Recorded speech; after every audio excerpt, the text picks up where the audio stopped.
So this part, I have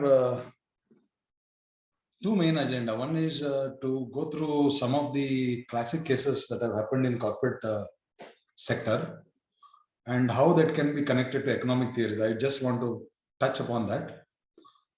And as Ravikant said, what are the answer to this?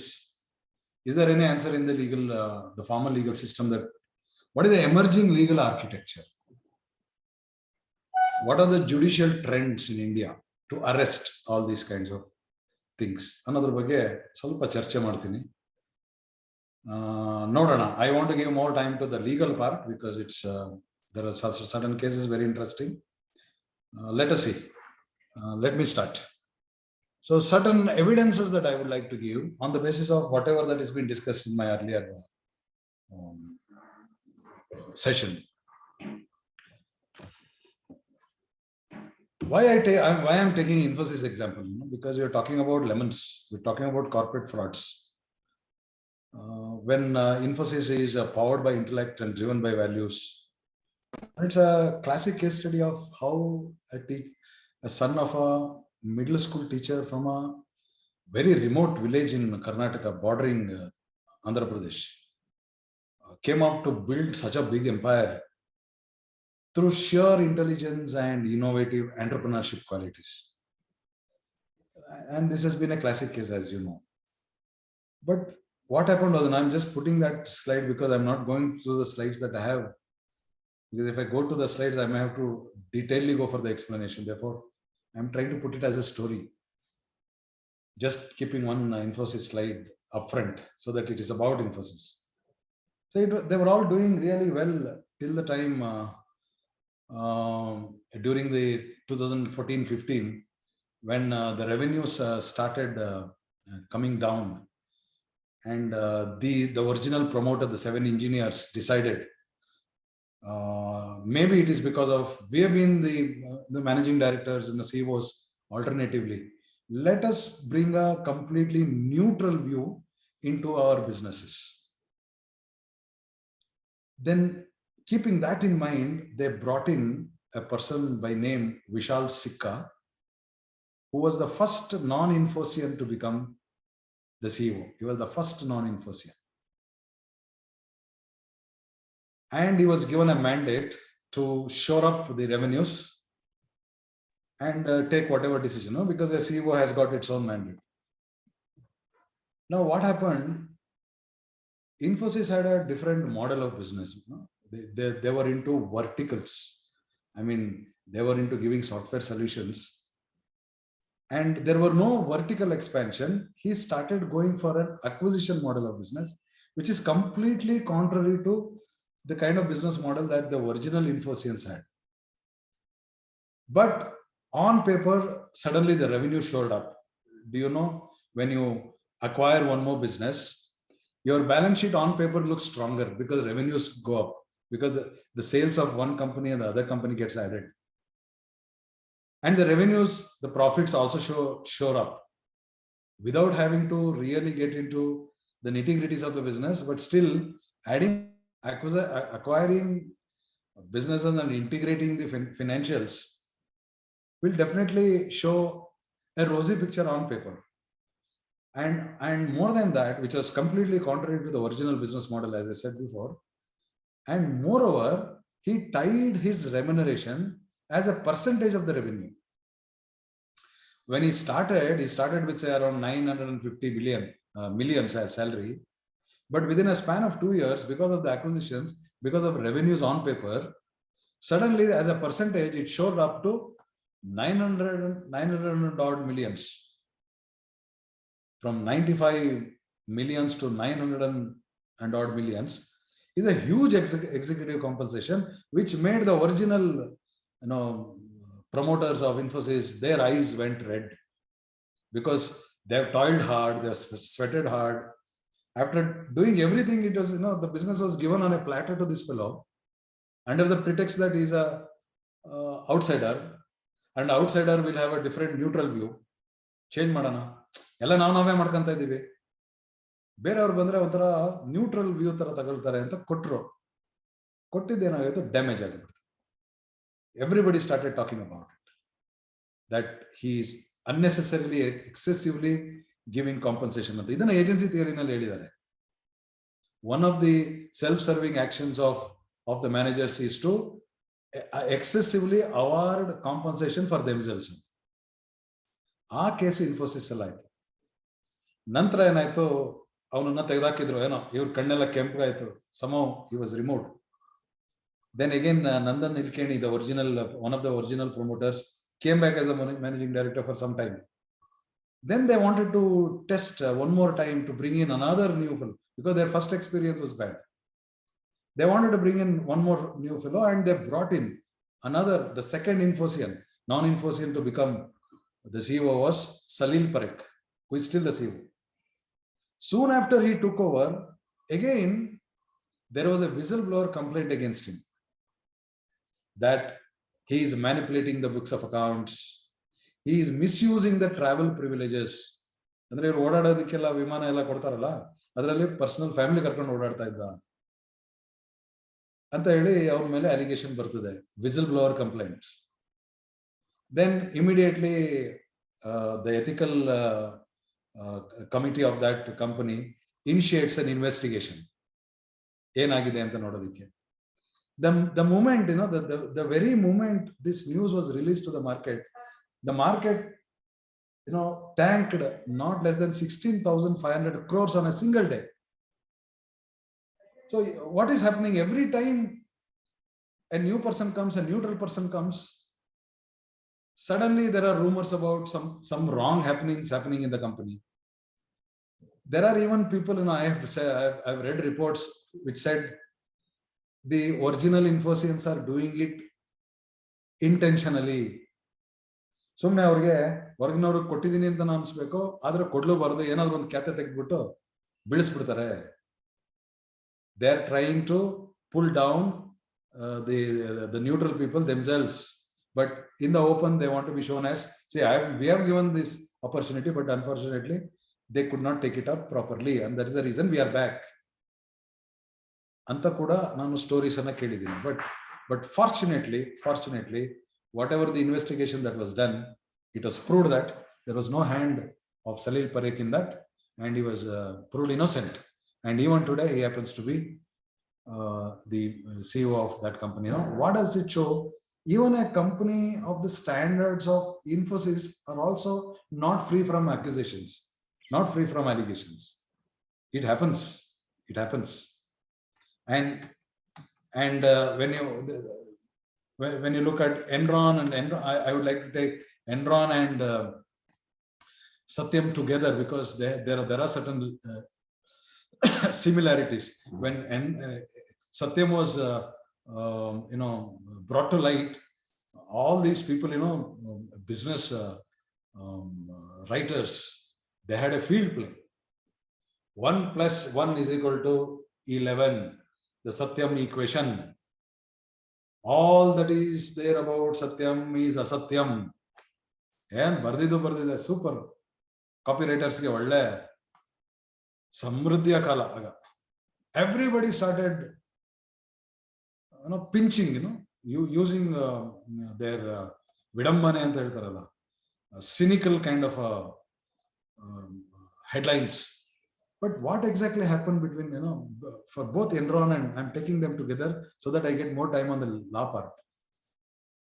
Nothing happened, nothing wrong happened in both the cases in their original businesses. But these people became greedy. Who? The board of directors. Kenneth Lay, in case of Enron, he was the person who was into energy trading. It was the most innovative company in America, and the managing director was an advisor to George Bush on energy related matters. Anta company, one fine day becomes bankrupt. Andre, is it possible? What went wrong? Was there any problem with their original business? No, there was no problem with their original business. They were doing exceedingly well. Only thing is that the management got greedy. They wanted to make fast money out of the cash flows which are generated from the original business. They siphoned off money and put their money into shares of .com companies which were giving internet services. During 2001 and 2, internet was just introduced, and the companies which are giving those services, broadband services, those companies' shares were really doing well.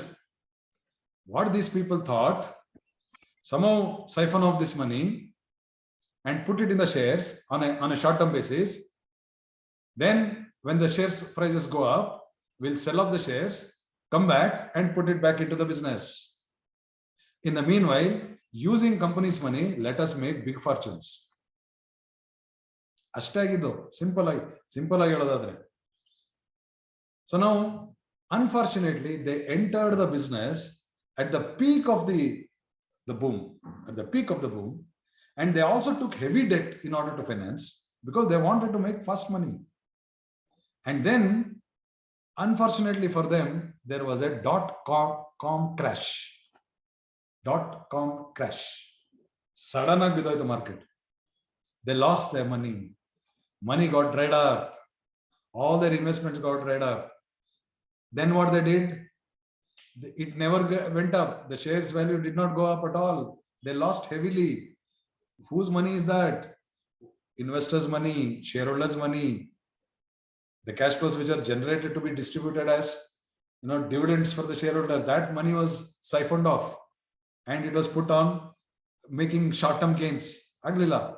Then what they did? They tried to build, window dress the balance sheet. Instead of showing losses in the balance sheet, they show it as special purpose vehicle, investment in special purpose vehicle. As you know, you're all teaching accounting. Losses as well as investments are on the asset side of the balance sheet. What you require is your connivance with the statutory auditor. So it also went on and on. See, what I'm trying to say, to call it as only accounting is a misnomer. Tappadu. Illi agirodeno agency theory problem. Management abused their position, dominant position. They siphoned off the money. To make short-term gains, they invested somewhere, but they lost. And in order to cover up, they took accounting. Accounting came very late. See, it was like, the patient was already there. You're trying to extend his life by giving artificial ventilator. Artificial ventilator was accounting. Originally, it was a classic case of agency conflict. It was a classic case of information asymmetry. Means what? Who had information? Only management had information. No one else had information. Even in Satyam also, he siphoned off money in order to, there is something called as shell firms. Focal firm, shell firm. Focal firm means the company where you are working. Now Ramalingaraju and his team took money from Satyam, the focal firm, and invested in created firms, ghost firms we call them as, and invested in those shell firms. And those shell firms are being owned by their own family, relatives, everybody. So the money is siphoned off from the main business and put it in the shell firm. But unfortunately, those businesses did not work. And when the investments dried up, then what they did? They tried to, window dress the balance sheet. So this is what they have done. So this is how they did the balance sheet, and everybody started telling it's an accounting scandal. No. To call it as an accounting scandal, as I said, is only the tip of the iceberg. It was a violation of economics theory by name, agency theory, and information asymmetry theory. I saw that in one of the World Bank papers. Till then I was also talking this as an accounting. I was only explaining this. Henge tepe hodidro, window dressing heng madidro. Ashte ಹೇಳ್ತಾ ಇದ್ದೆ ನಾನು ಮೊದಲು. ಆಮೇಲೆ ಗೊತ್ತಾಯ್ತು. See, it is all because of the wrong decision that has been taken by the management. And why did they take that wrong decision? Because they were in a position nobody was observing them. ಅವರು ಕೂರಿಸ್ಬಿಟ್ರು, ಲಕ್ಷ್ಮಿ ಕೊಟ್ಬಿಟ್ಟು ಸರಸ್ವತಿನ ಕೂರಿಸ್ಬಿಟ್ರು. ಸರಸ್ವತಿ ಅನ್ಕೊಂಡು ಕೂರಿಸಿದ್ರು, but unfortunately ಅವ್ರು ಸರಸ್ವತಿ ಆಗ್ಲಿಲ್ಲ. ಅವ್ರೇನ್ ಮಾಡಿದ್ರು, ಲಕ್ಷ್ಮಿನ ಸ್ವಹ ಮಾಡ್ಲಿಕ್ಕೆ ಶುರು ಮಾಡಿದ್ರು. Then it created problem for everybody. They created problem for everybody. See, fudging of account came only late. So it is a classic example for agency theory and information asymmetry, because they only knew that, nobody else knew it. And that is the reason he said, see, this ನೋಡಿ information ಅಸಿಮೆಟ್ರಿಗೆ classic side ಇದು slide ನೋಡಿ. 2001 ಅಲ್ಲಿ promoter share Ramalinga Raju and is company ಎಷ್ಟಿತ್ತು? 25.6% ಇತ್ತು. Why on the day of finally coming to the sale, bankruptcy, why it has come down to 5.13? Tell me. Because what was happening, the earthquake which was happening within Satyam was known only to Ramalinga Raju and his friends. What they did, they started selling. Hingu iga share prices ಜಾಸ್ತಿ ಇದೆ, ಇವಾಗ sale ಮಾಡ್ಬಿಟ್ರು. ಪಾಪ poor investors loss ಆದವ್ರು ಯಾರಿಗೆ? ಇವ್ರಿಗೆ ಗೊತ್ತಿತ್ತು information asymmetry. Only promoters knew the information. Only management knew the information. They started selling. You can just see. ಒಳ್ಳೆ ಮಾರ್ಕೆಟ್, ಒಳ್ಳೆ ಪ್ರೈಸ್ ಇದ್ದಾಗ ಸೇಲ್ ಮಾಡ್ಕೊಂಡ್ಬಿಟ್ರು. Then when it crashed, only 5% ಅವ್ರದ್ದು ಇದ್ದಿದ್ದು promoters share. Again, this is information asymmetry theory. More than accounting, that's how you have to look at a problem holistically. Then what has happened? Everybody knows is still under trial, is out on the bail. In India, as you know, that law is, come to the law part late.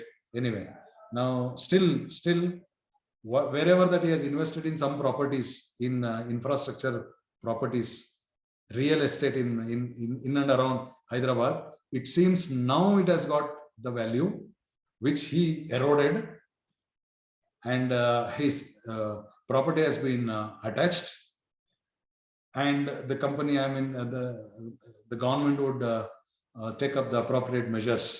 But during the transition, many people lost their money, and there are some people who were very patient. They knew that government entered into the process. Tech Mahindra Group took over, and in this process, some of them waited, and after that, the share prices went up. But there are certain retail investors got panicked and sold at a very low price, and they lost their money. So that is the problem. Then Volkswagen, 2 minutes I'll take. Simple example. It happened in America. As you know, in America, the automobile market leader was Toyota. Second was Volkswagen. I said in information asymmetry, there are two things that create information. One is competition. Sometimes competition drives you to indulge in all these activities. Now, he was given a mandate. This particular board was given a mandate to overtake Toyota in American market. They studied what is special about America. Toyota was giving more mileage. Then these people decided we shall also give more mileage. How to give more mileage? As it is not giving more mileage. Let us do some trick. Whenever you manufacture a product, before it is sold, as you know, it has to get environmental clearance. In environmental clearance, while passing through environmental, they inserted a software inside the engine which cheated about the environmental harm that it created. Means it passed through the test. While that software was installed, it passed through environmental test. But once the environmental test is over, then before it is being sold to the consumers, that cheating device was taken away and it went to the road. So on road, it started giving more mileage, but it was harming the environment. It was emitting more environment disaster fumes. But mileage, it was able to give. And environmental clearance it was able to get because of this cheat. But as you know, all good, bad things should come to an end. Good will always prevail over the bad. There will be some person, some whistleblower, some activists who are always breathing down our neck. Even in our profession, I see people are more interested in knowing what I am doing rather than what they are doing. These activists, somehow caught hold of this, and Volkswagen was caught red-handed. They violated environmental norms. They inserted a cheating device. So it was came to know. You just think 150, when it started as a Volkswagen, common man's car, to become a global brand, German man, automobiles, they are number one, even today, Mercedes, Audi. But what happened during this time? During this time, it was so difficult. I'm talking about 2018. This is the person who did all the damage. And see the market, 95 billion to 60 billion. The example that I gave in the earlier session, in a matter of only 15 days. In a matter of only 15 days. So now they are into only petrol engines. And it happened in diesel engine. Now they are only into petrol engine now, right now. And they want to get into CNG, the gas, the electrical vehicles. But the damage, the repairing, say, there is one more Siddhanta theory for this. It has not been validated, but still, how you can relate information to scandals? 18, in 2018, the ownership structure of Volkswagen was morely dominated by Middle East countries investors and the South Asian investors. Bere ella time allu America, UK, US, ಈ ತರ ಇರುವಂತ retail investors ಇದ್ರು ಆಗ ಈ scandal ಆದ time ನಲ್ಲಿ ಮಾತ್ರ the composition of the ownership structure was changed and people, investors from Middle East countries and South Asian countries, they become more dominant in the ownership structure. Though there is no empirical evidences to prove that, but they have identified. Because Volkswagen anta ಒಂದು company ಈ ತರ ಮಾಡ್ತಾರ ಅಂದಾಗ ಯಾವ ಪ್ರೇರೇಪಣೆ ಸಿಕ್ತವ್ರಿಗೆ? What made them? 150 ವರ್ಷಗಳ ಕಾಲ ಒಂದು ಬಿಲ್ಡ್ ಮಾಡಿರೋ ಎಂಪೈರ್ 15 ದಿವಸದಲ್ಲಿ ಮುಳುಗ್ಬಿಡುತ್ತೆ ಅಂದ್ರೆ there must be some strong evidence. ಏನದು ಅಂತ ಹುಡ್ಕೊಂಡು ಹೋದಾಗ ಇದು ಕೂಡ ಬಂತು. The ownership structure also mattered ಅಂತ. But still this is again an agency conflict. Agency theory. It's not a product related no. To call it as a product related is a misnomer, as I said. It is agency theory. It is information asymmetry theory only. Not a production related issue. The major issue is they did not tell anybody. They took decisions on their own. They wanted to beat. It happened. And I don't think I have sufficient time to deal with this fellow. I'll just talk about one thing that I said before, that there are certain fans for him also, even today. What is their fans' reaction? Sir, it was not a case of moral hazard. It was not a case of lemonous intentions. It was a pure business failure. He entered the market. The timing of his entry was not perfect, not spot on. He entered the market at the time where ATF fuel was the price of the ATF fuel was all-time high. There was no, intentionally he did not do. He said, I want to sell lifestyle to Indian middle class. I want to give Indian middle class an international experience in domestic flights. I am in hospitality business, not in transportation business. Perfect madida. But unfortunately, avanu hodanta time sari irಲಿಲ್ಲ. ಆ time ನಲ್ಲಿ crude oil price all time high ittu. ATF fuel, sorry, that the fuel that is used for and then he pleaded with Indian government that he would get all his ATF fuels straight from the Middle East countries through a channel. But the government did not give him permission. If left to himself, he would have really done a greater job. ಅಂತ ಕೆಲವರು ಹೇಳ್ತಾರೆ, ಅವನ fans ಹೇಳ್ತಾರೆ. ಎರಡನೇದು, he did not want to wait.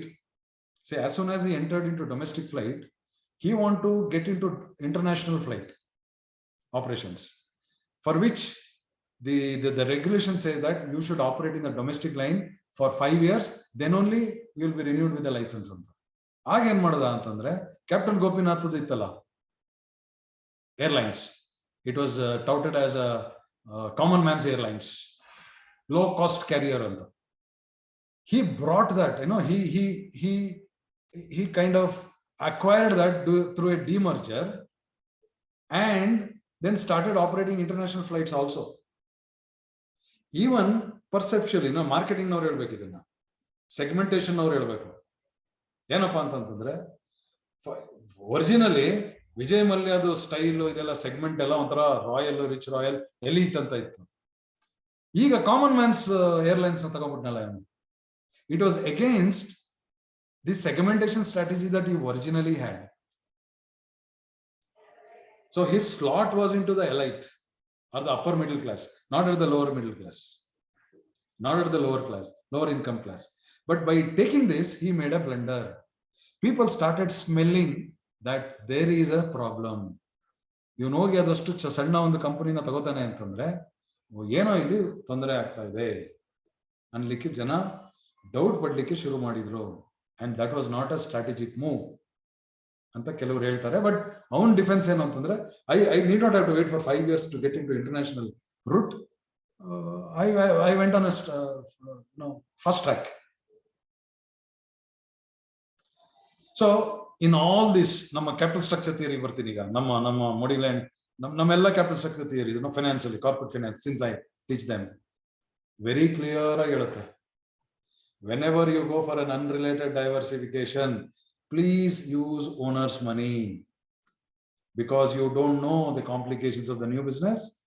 If you fund it through equity, you have a cushion. You need not have to take too much of tension about making cash flows, generating cash flows. You can smoothly take off. But he did not do so. He took loan from a consortium of banks, around 8,000 crores. And it so happened, because of ill-timed entry into the market, because of using debt, taking a huge debt in order to fund his airlines venture, and overconfidence, because all that I have touched has turned into gold, and this will also turn into gold. All this overconfidence did him in. And today, a very flamboyant, who was into engineering, aviation, IPL team, beverages, king of good times, he was called as king of good times. The entire country was in good spirits, avaga, Kingfisher. But what happened now? He's finding it very difficult to commute in London.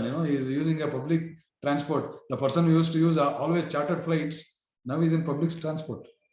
Just because of this, even though his intentions may not be so bad as his fans say, but what is he doing now? He is went off the country and using all the loose ends in the law in order to be away. Okay, now see, this goes on and on. I can give many examples wherein there is a class. These are all the classic cases for in agency theory and information asymmetry, only because these people were at the helm of affairs, and they abused that position. They tried to misuse that position and took decisions, siphoned off money, went for excessive diversification, and they did it in a syndicate of lemons. And in the process, finally, who lost?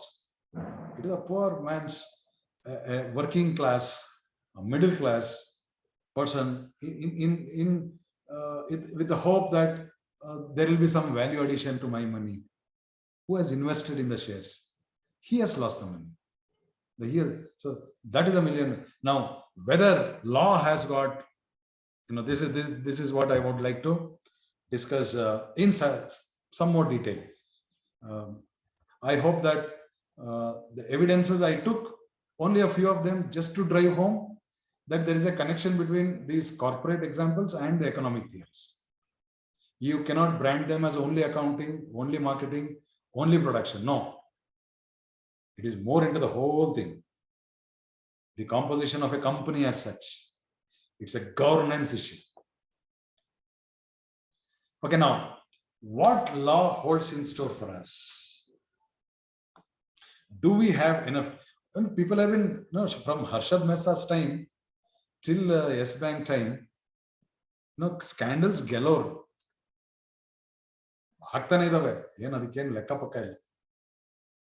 ಈಗ ನಮ್ಮ ಲಾ ಏನ್ ಮಾಡ್ತಾ ಇದೆ ಅಂದ್ರೆ, ನಮ್ಮ ಲಾ ಹೆಂಗಂತಂದ್ರೆ people cynical ಆಗಿ ಹೇಳ್ತಾರೆ, ಲಾ ನಲ್ಲಿ ಏನು ಮಾಡಕ್ಕಾಗಲ್ಲ, it will take its own time, and law is always favoring the people who have got the muscle power and the corporate connections and political connections and money, and all those cynical discussions we see generally in society.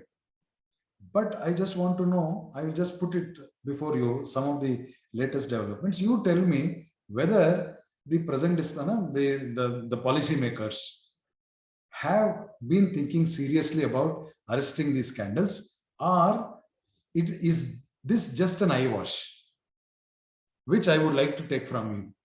I will put before you what are the developments now first. What are the emerging legal architecture? So it was under IPC only before, all these corporate scandals. But the intervening major, during 2008 and 9, there was a parliamentary standing committee that was formed. It said corporate fraud should come under Companies Act. It should not be a trial under IPC. Let there be a specific act for it under section 447 of Companies Act.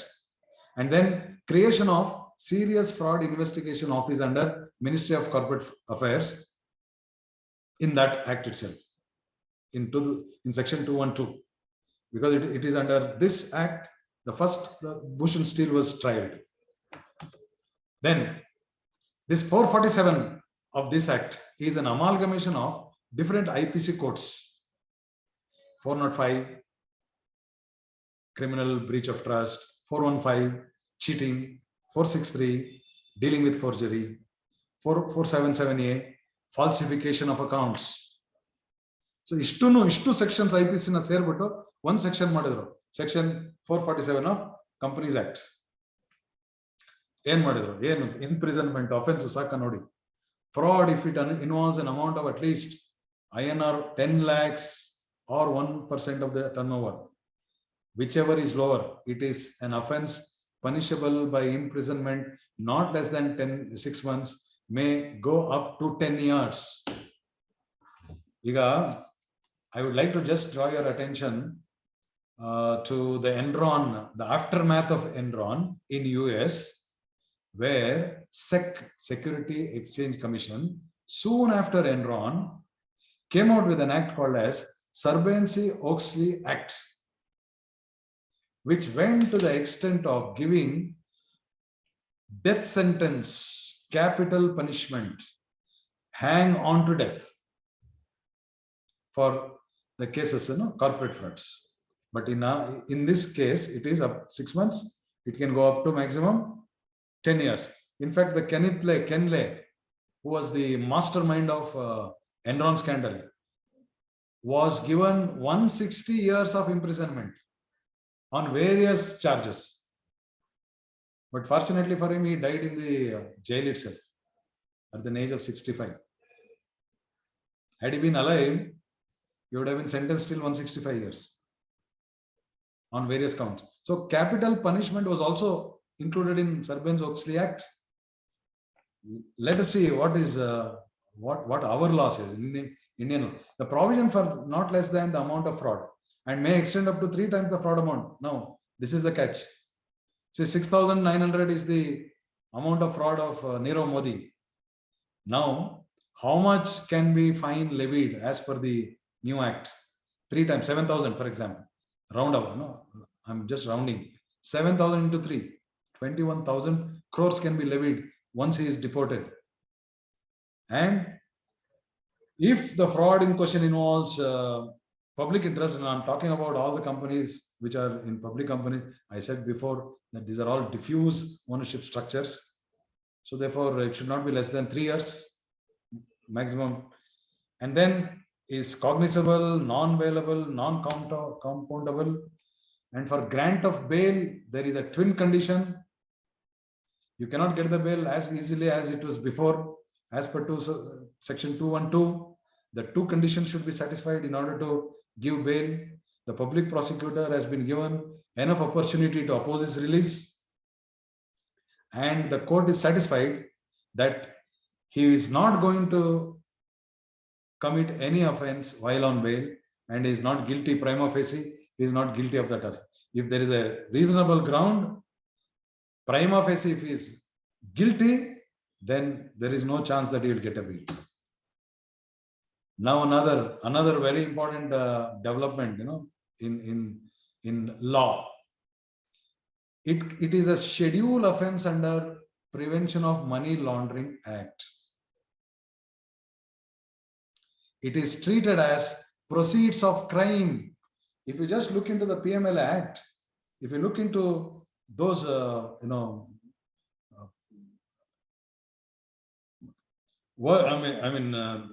activities that involves proceeds of crime, you can see the list, black marketing, then you have human trafficking, then you have selling of drugs and other prohibited addiction items, and then committing murders, robberies. These are all called as scheduled offenses. I'm just trying to relate, say the gravity, the intensity of the crime is now as good as committing a fraud. Corporate fraud is as good as committing human trafficking, terrorism, and things like that. In that case, what happens? The moment it is treated as a scheduled offense, then enforcement ED has the power to attach and confiscate property. Okay, how about auditors? Can auditors be given scot-free? Because in all the scandals that you have seen, the auditors are also a part of it. Yes. So therefore, this act also puts an obligation on the auditors to report to the central government about the fraud or suspected fraud. And if he does not report with an intention to deceive the regulators, even the auditor can be called as good as committed the fraud, and he could be trialed like the same way that these directors can be. So he is also punishable. He is also punishable. He is also he is also a partner in crime because he is also part of the Lemon Syndicate. Then what are the latest? 2020. SEBI has amended the regulation and says that forensic audit is a new Brahmastra which has been unleashed. Now, what is a forensic? If SEBI by chance smells or somebody whistleblowers that there is a possibility of fraud, they are doing the fudging of the accounts, they can initiate forensic audit by themselves. Suo moto. Forensic means suitable for use in the court of law, because whatever the audit report that is being given, you don't require any more evidences. That can be an evidence in the court of law. And forensic auditor is now a new profession, which is again an interdisciplinary profession, a multidisciplinary profession, wherein you should also have the knowledge of accounting, auditing, taxation, and also criminal psychology and investigation. ನೋಡಿಯಪ್ಪ ನಮ್ಮ ಸ್ಟೂಡೆಂಟ್ಸ್ಗೆ ಇದನ್ನ ಸ್ವಲ್ಪ ಮುಂದೆ ಕೇಳ್ಕೊಡೋಣ. ನಮ್ಮ ಯಾವ್ದಾದ್ರು BOS ಅಲ್ಲಿ ತರುವ employability ಜಾಸ್ತಿ ಆಗ್ತದೆ, ಯಾಕಂದ್ರೆ ಜನ ಜಾಸ್ತಿ ಇದನ್ನೆಲ್ಲ ಮಾಡ್ತಾ ಇದ್ದಂಗೆ ಫಾರೆನ್ಸಿಕ್ ಆಡಿಟರ್ಗೆ ಡಿಮ್ಯಾಂಡ್ ಜಾಸ್ತಿ ಆಗ್ತದೆ. Now, another act which has come in as late as 2018, ಅದು 2020 ಹೇಳಿದ್ನಲ್ಲ, ಇದು 18 ಸ್ವಲ್ಪ ಹಿಂದೆ. Now, fugitive economic offenders ಅಂತ ಇಲ್ಲಿ one problem ಏನಾಗ್ತಾ ಇದೆ, one problem with Nirav Modi and this fellow, and most of them, they used to elope the country. Our Baratanka, till the time they return, you cannot attach their property because they are not in India. ಅದಕ್ಕೋಸ್ಕರ ಇದೊಂದು act ತಂದ್ರು. ಅಂದ್ರೆ ಏನು, even while on bail or while they are even away from the country, their properties can be confiscated by the enforcement director. So therefore, even when Modi and Nirav Modi and Mallya were away from the country, all their properties in India and abroad has been confiscated now under this. They have to be declared as fugitive economic offenders. Once they are declared, all their property, India or abroad, can be confiscated. Andre itara odo mele idu bandirodu. See this law came as a correction. See, most of the law are like that only. We cannot help. If Arshad Mehta case were not to be there, you would not have have a legislation called a SEBI. Hagengo nadita ittu. Adana legalize ಮಾಡಿ, it has become now an institution which is looking after the entire share related activities of the country. Because there was a loophole and he made misuse that loophole. Like that, these people went away. So law comes as a correction. Nothing wrong with that. Nothing wrong with that as long as you correct your law, come out with new laws so that you are tightening the noose around the necks of these people. Finally, it is a law that should act. Then declaration. The moment he is declared as a fugitive economic offender, his property can be confiscated. And one more act which is not exactly related to the kind of situation that I am talking about, but which has a far-reaching consequences. You know that this is an act which is passed in 2002, and it replaced the earlier MRTP Act, which is Monopolistic Restrictive Trade Practices Act, wherein there is a small change, from the earlier act to this act. This prevents adverse effect on competition. People should not, the consumer should not be taken for a granted, right? It enforces competition, it increases competition, and it favors competition, so that the customer is benefited. It promotes and sustains, and it protects consumer interest. With this intent, it came, and there are three major provisions here. I'm just taking it up. A few examples I would like to quote. Section 3, wherein prevention of anti-competitive agreements leading to appreciable adverse effect on competition. If there are any agreements between, say, some of the major players in the country in business, and they try to regulate production, pricing, and distribution of any product or services, it has to be prevented. Then prevention of abuse of dominant position. See, please try to see this. It's all, law is about language. Prevention of abuse of dominant position. Prevention, not abolition. Prevention. In the earlier law, MRTP, if anybody is decided that he is into monopolistic practices, he would have been trial under that law.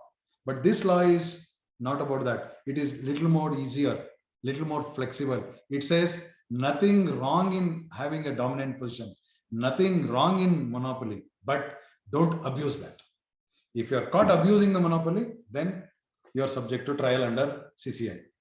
Whereas MRTP said having monopoly itself is wrong.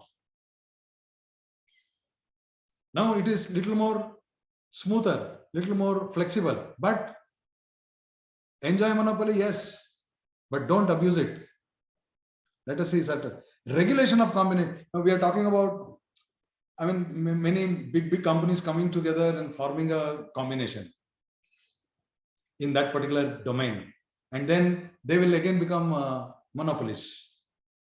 When they become monopolists, will they destroy the customer interests? There it says we will regulate combination. So many mergers and acquisitions that you see. The section 6, regulation of, with these three intentions, this, and if you look at some of the cases, I'll come to the, I'm not going to the details of it, but to tell you as what is happening in law. Cartel of cement manufacturers versus Builders Association. There was a contest.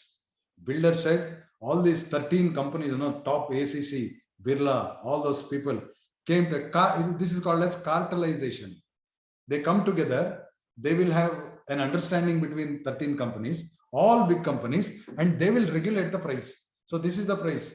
So per bag, cement bag is 335. Once one company does it, and all 13 companies will follow the same price, and therefore there is no competition. You have to pay. Wherever you go, you have to pay. And it was the cartel was was found guilty, and CCI came to the rescue of the builders and the common consumers. Again, the similar thing happened with 14 automobile companies led by Tata Motors. First time I saw the name of Tata Motors in any of these kind of issues. As you know, when we buy the cars, we'll go to the same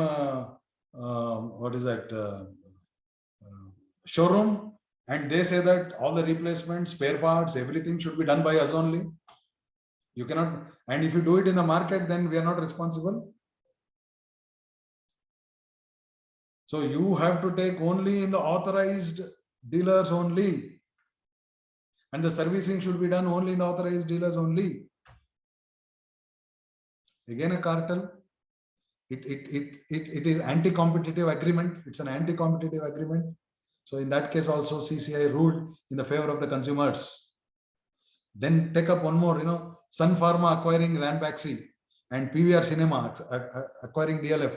Now these were the two acquisitions. These are the major players in their domain. But Competition Act is a little more flexible. As I said, they don't mind the two giants coming together and making an amalgamation, but they will say no more acquisition for 5 years. Just see, no more acquisition for. ಆಯ್ತು ಈಗ ಮಾಡಿದಿರಪ್ಪ, ಈಗ ಇರಿ ನೀವು ಇನ್ನು 5 ವರ್ಷದ ತನಕ ನೀವು ಯಾವುದೇ ಬೇರೆ ಕಂಪನಿನ ಮರ್ಜ್ ಮಾಡ್ಕೋಬಾರ್ದು. ಅದು ಈ ಸೆಕ್ಷನ್ ಅಲ್ಲಿ in the last slide I said regulation of combinations. And it is not just into the company, even ICAI, which is a Institute of Chartered Accountants of India, CA ಎಲ್ಲ ಮಾಡಿದ್ಮೇಲೆ 1 ವರ್ಷ ಏನೋ training ಕೊಡ್ತಾರಂತೆ, post training experience. They said it has to be only ICAI should give the training. And now CCI, the Competitive Commission of India, ruled in favor of others, saying that you are also an enterprise, you are also a business, you are also charging fees for it. Therefore, you cannot say that I will only do. Even a similar company, similar enterprise, similar training center, which can have the manpower to give the similar kind of service, can also be taken. It is not the prerogative of the ICI alone. So that it fosters competition. It fosters competition so that people get services at a lower price. Jio, again, many people talk about, people are favoring Jio. So now, why is it an abuse of dominant position? I don't know. You should now tell me. When Jio came, it was a game changer, no doubt about that. There were many companies which had fled the scene. Did it threat the existing players to go out of the market? Yes.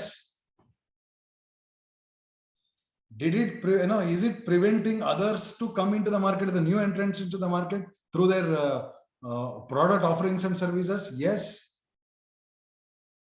Now, is it going to become a monopoly in the telecom market? Yes. But is it abusing its dominant position? This is the $1 million question. Is it now trying to control the price? Is it now trying to control the distribution and production of these services? It was found at that point in time that Jio was giving more services, customer friendly, and therefore, even though it enjoyed a dominant position, it did not abuse dominant position. Had the same case been taken up under MRTP,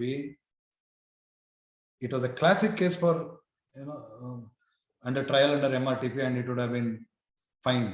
But now under CCI, even though there are certain things that they are doing, but at the larger interest of the consumers, as it is giving qualitative, it's been proved that it is giving qualitative services at affordable prices. CCI said, at this point in time, I don't see an abuse of dominant position. Later on, if you see, please come back again. We'll review our decision.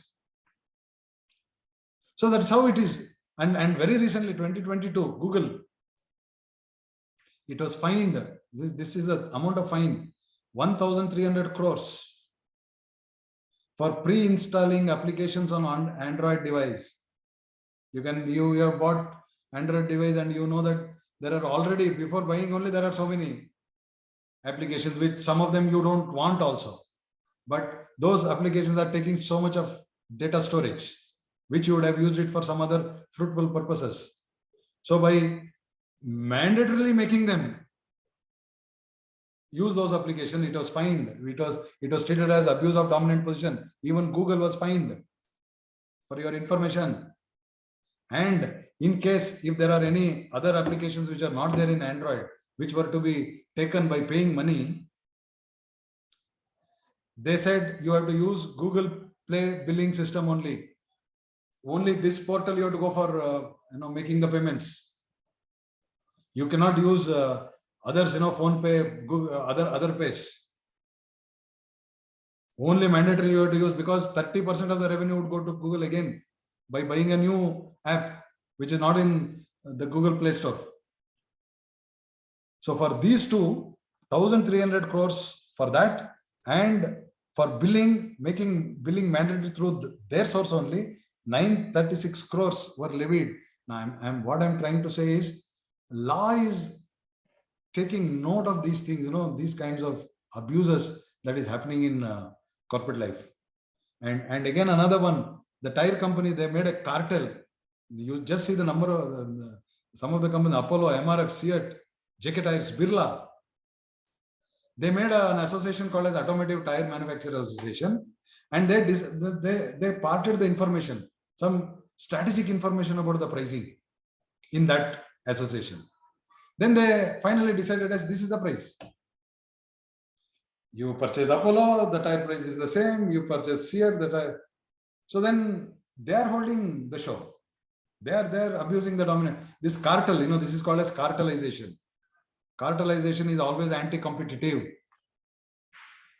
Again, they were fined 1,788 crores. These are all not small fines. They are really big fines. And what are the takeaways for other companies? Companies are now, CCI is now taking so much of interest.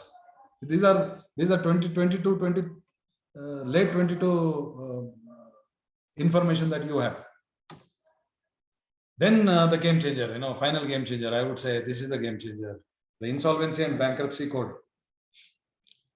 And this has actually aroused a lot of interest in me also, because I've also been teaching this economic laws for courses like ICWA, online classes, for Inter-CA, and wherein, these are all the part, I've started taking interest in the law part nowadays. It's only because it's interesting, and there's so many nitty-gritties, and it is connected to business. So what does it say, as a motto at the heart of this law? Market is not a very accommodating machine. It won't provide high returns just because you need them. Just see, you may have the best of the intentions to do the best of the businesses, to give the best of the services, and you want to be an excellent product, moral, ethical, everything fine. But what if the market does not accept you? Market has got different dynamics, right? So therefore, just because you are there, just because Tatas are there, just because Malia is there, it cannot be guaranteed that yes, you have a good, people will accept you and you'll make good business. So now, failures are a part of life. All your intentions are good, genuine, but business is a failure. What to do? Business failure is not a loss of dignity. Becoming insolvent is not a crime. declaring yourself as bankrupt is not a social stigma. So this act lends dignity to insolvency and bankruptcy. You are now want to do business, but you could not. Then you come out. There's nothing wrong. You say hands up.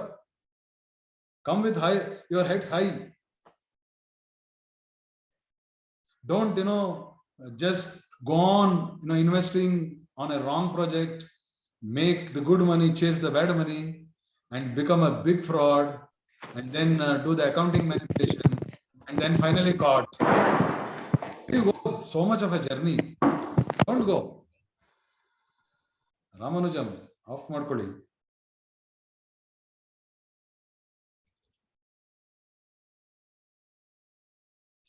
So now, this particular piece of legislation offers a uniform, comprehensive insolvency resolution covering all companies, limited liability partnerships, and individuals.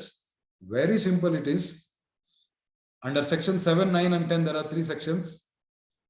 Who can initiate resolution? ಆಯ್ತು, ನನ್ಗೆ ಆಗ್ತಾ ಇಲ್ಲ, ನಾನು ಸಾಕು, ನಾನು ಶುರು ಮಾಡಿದೆ, ಒಳ್ಳೆ ಉದ್ದೇಶದಿಂದ ಶುರು ಮಾಡಿದೆ, ಆದ್ರೆ ಈಗ ನನಗೆ ಇದು business ಒಳ್ಳೇದಿಲ್ಲ, ಬಿಟ್ಬಿಡೋಣ. What can you do? You can initiate resolution proceedings. Who can do? Operational creditor. If an operational creditor feels, I have supplied materials and services to this company and they have not paid within 90 days, then I will immediately knock the doors of company law, National Company Law Tribunal. My money is locked, he is not paying, come to my rescue. Financial creditor. Again, he need not have to wait till whatever the period that is given to him. Once he makes a default in payment of interest, he can again initiate corporate insolvency proceedings. Financial creditor, I mean the person who has lent loan to the business. Banks, basically banks, they're struggling with NPS. Now this could be an answer. They need not have to wait for 180 days to decide that it is an NPA. The moment you do not pay the next interest payment, then you can immediately approach, knock the doors. Yes, Sako, the company na nilsi. Or else, even a corporate creditor, now this is the crux. The company itself, the promoter himself can say, yes, I'm done. Sako. So there are these 2 tribunals were constituted. One is National Company Law Tribunal for companies and Debts Recovery Tribunal for limited liabilities and partnerships and individuals. And further, there is an appellate authority called as National Company Law Appellate Tribunal and Supreme Court. So now, becoming insolvent, becoming bankrupt is a dignified process because of this law. ಮೊದಲೆಲ್ಲ ಹೇಳ್ತಾ ಇದ್ರಲ್ಲ ನಮ್ಮ ಕಾಲದಲ್ಲಿ, pauper ಆಗ್ಬಿಟ್ಟಿದ್ದಾನೆ ಅಂದ್ರೆ ಪಾಪರ ತಲೆ ಮೇಲೆ ಹೆಗಲ್ ಮೇಲೆ ಇದನ್ನ ಹಾಕೊಂಡು ಯಾರಿಗೂ ಕಾಣದಂಗೆ ಓಡಾಡ್ತಾನೆ ಅಂತ. ನೋ, ನೀವು ಬಿಸ್ನೆಸ್ ಮಾಡ್ದಪ್ಪ, ನಿಮ್ಮ ಉದ್ದೇಶ ಚೆನ್ನಾಗಿತ್ತು, ಏನ್ ಮಾಡ್ತೀರಿ, ಮಾರ್ಕೆಟ್ ನಿಮ್ ಸಾಥ್ ಕೊಡ್ಲಿಲ್ಲ, come out with your heads high. No label as bankrupt, pauper, no. So this is the beauty of this particular. The code recognizes the insolvency is an outcome of market forces. What does it give? It gives remedy. See, one is the failing firm. If it is a viable firm, see the failing firms will be identified as 2. One is a failing firm, the other one is a viable firm, and another one is an unviable firm. A viable firm will be rescued, reconstructed. Maybe a bigger company, a stronger company will take over. And an unviable company, yes, liquidate. So that the value is preserved at the very beginning, before the value gets eroded, and there is an equal distribution of harnessed value. Alloba IP anta appoint ಮಾಡ್ತಾರೆ, a consortium of creditors, committee of creditors anta ಮಾಡ್ತಾರೆ. And an insolvency professional who is a thoroughbred professional in that area, he will take over the mantle of the company and he will do this restructuring.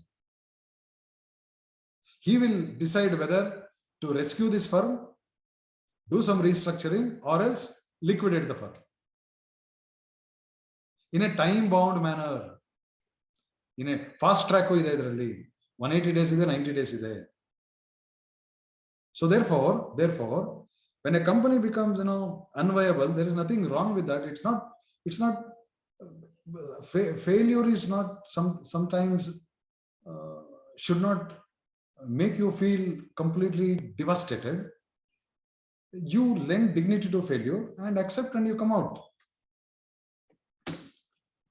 And during the COVID period, there was a suspension of these activities because all the companies were getting into loss, and people would start approaching NCLT. Therefore, for 1 year, this IBC sections were stalled. Now it has started again.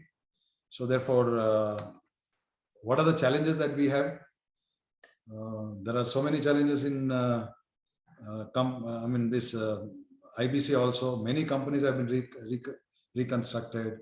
On the positive side, we can see that it has come as a panacea for NPS. Bankers are feeling better now because they can initiate immediate proceedings instead of waiting for the time in order to see that their value gets eroded. And it is in the reconstruction. I mean, this is a law which has got a possible answer to many of the corporate misfortunes. You don't let that to go. It's fraud level, and then tampering of the accounts, and then just you go away from the country and all those things. Don't do that. Approach the law. Law will help you out. This piece of legislation will help you out, and there are certain issues associated with this, and also we can also see that going forward, this law will also go under a lot of reconstruction. Even the role of IP professionals who are supposed to give the proper advice to the companies which are reorganized, even their behavior is under scanner now. COVID time nalli bankers ನಾವು ಬಹಳ ಒಳ್ಳೆಯವರು ಬಹಳ ಹಾಗೆ ಅಂತ ಇದ್ವಿ. Covid ಟೈಮಲ್ಲಿ ಅದು ಗೊತ್ತಾಗ್ಬಿಡುತ್ತಲ್ಲ, bankers ಕೆಲವರದೆಲ್ಲ ಹಂಗೆ ಒಂದೊಂದು ಇದಕ್ಕೆ ಬಂದಾಗ, ಸಿಚುವೇಶನ್ ಬಂದಾಗ, there are certain issues that erupt, and law will always make a correction. Law will see to that any loopholes that you have, and people try to misuse that loophole, and law will come as a correction and try to address that loophole. So this has been emerging in the country for a longer time. And I feel, and as personally, this is a personal opinion, I feel the law, the policymakers in the last 10 years or so, starting from 2008-9, Joint Parliamentary Committee, then Companies Act 2013, 2018, 2020, this IBC, these are all good initiatives taken by the policymakers. The intent of the policymakers cannot be questioned now, because as you implement some of these provisions, you will definitely see that there will be some loopholes here and there, and constantly this law has to be given more, the teeth has to be given. I mean, the law should be given more teeth. I'm not cynical, I'm always positive in life. I feel, yes, the brighter days are ahead. Slowly and surely we are going to come out of this mess and try to do business in more proper and ethical ways. And now the conclusion. Now I started from economics, went into certain corporate examples, perspectives, commerce and management, I take them together. Then extended it up to law. And I'm looking at these business problems from a larger perspective. I'm talking about a holistic, this is what NEP 2020 says. look at a problem from multidisciplinary angle. I have not gone into multidisciplinary. You know, I'm trying to give a solution for a corporate problem through science. No, through chemistry. No, I have not done that. I've just seen our own counterparts here and there, you know, economics, law, commerce management. Why do you compartmentalize? We are all together. The disciplines as such gel together. As teachers, we shall also gel together and understand the importance of all these disciplines. And when you put them into proper places, you know, there is a value addition to the students. Finally, an investigation that is rich and interesting and add value to the student is very important. We are paid for that. We are supposed to do that. We are supposed to understand, recognize contrasting perspectives, synthesize, think critically, and re-examine the world and give that value to the students inside. With this, I'll stop. I'm ready to take on. Am I giving you time? Anyway, today is the last day. No? Like tomorrow, you need not have to get up and attend at 10 o'clock. No. Tomorrow is the last date, sir. Yes, sir. Tomorrow is the last date. Tomorrow, one more day is there, sir. Distribution. That is in the half class, in the half session. Yes, no more classes as such, no? No, morning session classes is there, sir. The morning session it is there, sir. Okay, fine. Anyways, just I thought tomorrow is the last day. There is always smiles on the face that it is getting over. I also have a smile on my face because it is 5 o'clock. I've been into this class in an afternoon, penultimate day. Tough for a teacher, no? To teach teachers are Udgatan entry. Nimana hold markala Udgatana. You have all the tactics and you have all the stuff to make us feel very comfortable, sir. We always look for the Brahmastra every time. Teachers, no. See, basically, you have to keep the momentum going in an afternoon. That's a challenge. Challenges are good for life. Yes, sir, I'm there for any. I want you people to contribute now so that there is any more angle that you can see of this problem from any more angle, more disciplines angle. I would take it up as an input and make my next presentation even more articulate and even more high contented.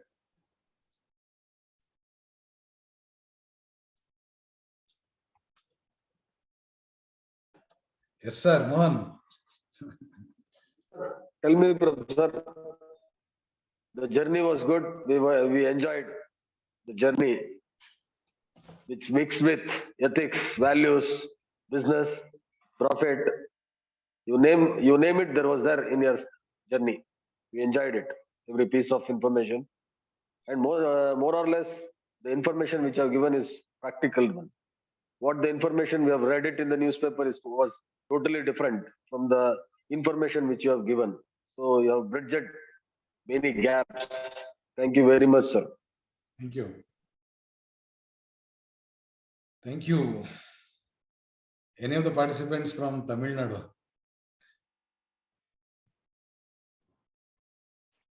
Good evening, sir. Yes, sir. Yes, sir. Tell me, sir.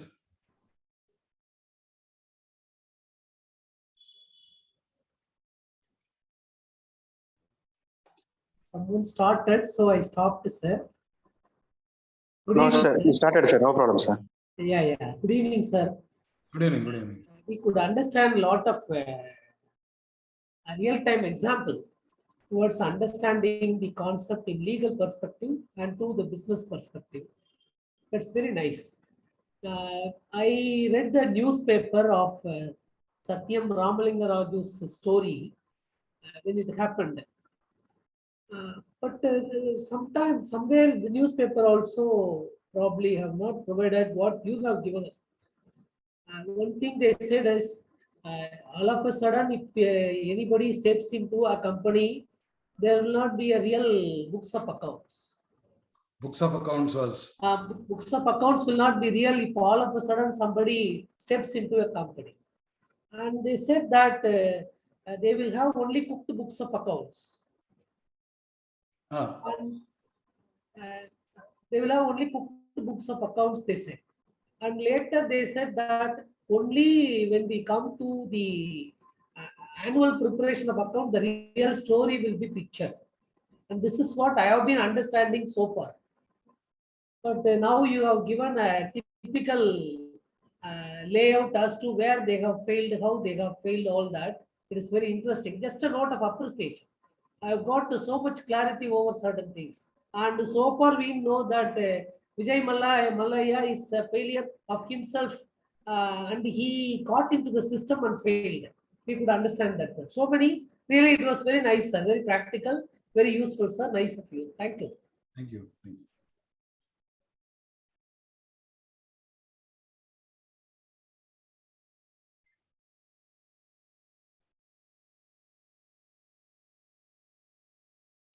Dr. Kannuswamy was about to say something. Yes, sir. Yes, sir.